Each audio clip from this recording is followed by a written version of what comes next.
ఓ పక్కన YSR Congress party sitting MP sitting MLA Arthur వెళ్ళి Nandikotkur MLA Congress పార్టీలో చేరితే కాంగ్రెస్ పార్టీ వాళ్ళని అంటే మరి ఇప్పటిదాకా తెలుగుదేశం వాళ్ళని జనసేన వాళ్ళతో పాటు కాంగ్రెస్ వాళ్ళని కూడా గట్టిగా చేర్పించుకుంటున్నట్టున్నారు.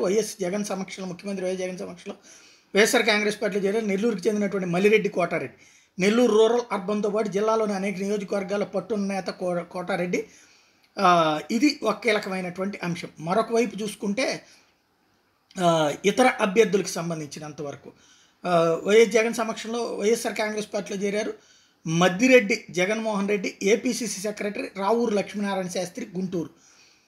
కాంగ్రెస్ పార్టీ బాపట్ల పార్లమెంట్ ఇన్ఛార్జిగా పనిచేశారు మద్దిరెడ్డి. గుంటూరు జిల్లా కాంగ్రెస్ పార్టీలో వివిధ హోదాలో పనిచేశారు లక్ష్మీనారాయణ శాస్త్రి. ఇది మరొక అంశం. ఈ ఇద్దరికి సంబంధించినటువంటి ఈ అడ్మిషన్లు అన్నటువంటిది ఒక ఎత్తు అయితే, మరోవైపు శ్రీకాళహస్తి టెంపుల్ మాజీ చైర్మన్ గురవయ్య నాయుడు తనయుడు డాక్టర్ పోతుగుంట రాజేష్ నాయుడు షర్మిల సమక్షంలో కాంగ్రెస్ పార్టీలో చేరారు. శ్రీకాళహస్తి నియోజకవర్గం నుంచి ఆయన పోటీ చేస్తున్నటువంటి ప్రచారం జరుగుతుంది.